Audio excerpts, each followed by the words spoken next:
Bonjour et bienvenue dans la deuxième saison des podcasts du collectif Voix libérée. Aujourd'hui, on se lance dans une plongée assez fascinante. On va décortiquer un article du collectif Voix libérée. C'est ça, oui, un texte super percutant qui s'appelle « Quand la justice rouvre ce que l'on croyait fermé Exactement.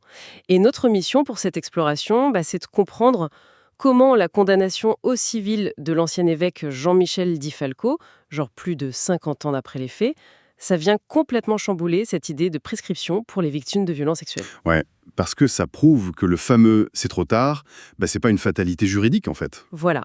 Et pour comprendre ça, il faut qu'on parle de trucs assez médicaux au final.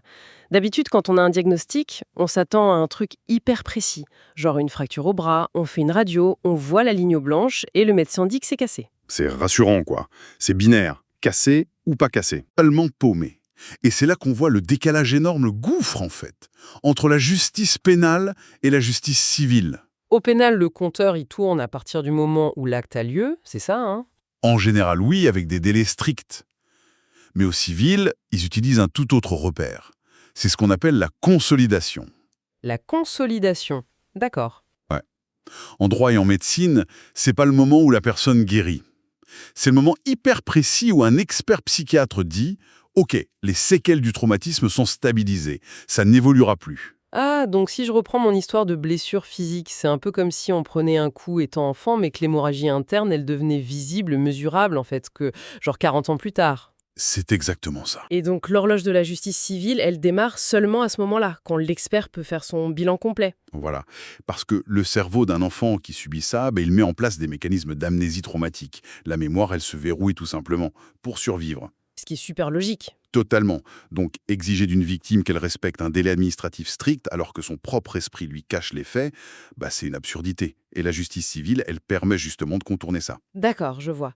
Mais du coup, savoir que cette porte, elle est toujours restée ouverte, ça me fait penser aux fameuses solutions alternatives de l'Église. Les trucs comme l'INIR ou le dispositif Renaître. Oui, les commissions internes, elles ont été créées pour offrir une écoute, c'est vrai, et donner des forfaits financiers en dehors des tribunaux de l'État. Oui, ça a permis à certaines paroles de se libérer. Mais l'article, il est assez critique sur leurs limites, quand même. Les limites légales sont immenses. Déjà, l'institution, elle se retrouve à la fois juge et payeur. C'est ça qui coince. Et les indemnisations, elles sont arbitrairement plafonnées, non?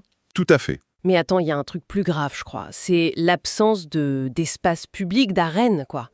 Dans ces commissions, il n'y a pas de juge impartial. Il n'y a aucun débat contradictoire. C'est géré en vase clos. En vase clos, oui. Est-ce que le risque, c'est pas de présenter ces voies internes, beaucoup plus discrètes, comme la seule solution possible, genre pour dissuader les victimes d'aller chercher leurs vrais droits devant un vrai tribunal? C'est un risque majeur qui est soulevé par cette affaire. Quand on maintient quelqu'un dans l'ignorance de ses droits civils, on prolonge une forme d'emprise. C'est fou de le voir comme ça. Le débat contradictoire devant un tribunal, c'est vital psychologiquement. Ça oblige l'institution à répondre de ses actes publiquement, d'égal à égal face aux avocats de la victime. La justice civile, elle distribue pas de la charité, elle qualifie juridiquement les faits. Et elle impose une réparation proportionnée au vrai préjudice. Donc, retrouver l'accès à ce droit, c'est briser cette dynamique de silence imposé. Mais bon, faire le choix d'attaquer au civil, ça reste un parcours du combattant. Faut pas se mentir. C'est super non. Faut affronter de multiples expertises psychiatriques, des batailles d'avocats. Faut reconstruire des preuves. L'article ne cherche pas à dire que c'est magique. Oui, il faut prouver la faute de l'institution. C'est ça. Mais il rappelle que le simple fait de pouvoir choisir d'affronter cette épreuve, ça change la donne. Et c'est énorme pour des parcours de vie qui sont marqués par la dépossession totale. Restaurer ce choix légal face à une institution perçue comme intouchable, c'est en soi une réparation puissante.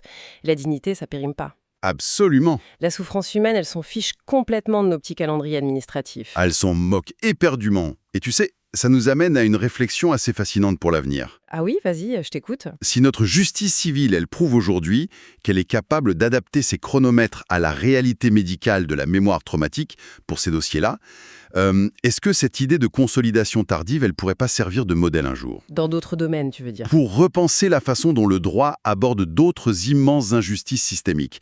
Pense à certains scandales sanitaires ou environnementaux étouffés. Où les vrais dégâts humains n'apparaissent au grand jour que des décennies plus tard. Exactement. Est-ce qu'on ne pourrait pas appliquer ce même principe de consolidation explication à ces histoires-là. Voilà, qui donne une toute nouvelle perspective à notre histoire de radiographie. Parfois, pour voir les fractures invisibles, c'est pas la machine qu'il faut changer.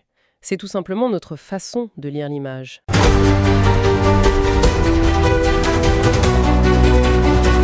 Merci d'avoir écouté cet épisode. Ce podcast est produit et réalisé par le collectif Voix libérée. Pour nous écrire, témoigner ou partager, envoyez un mail à pecantores37@gmail.com. Parce que nos voix comptent, parce que le silence n'est plus une option, parce que la mémoire exige justice et vérité. À la semaine prochaine.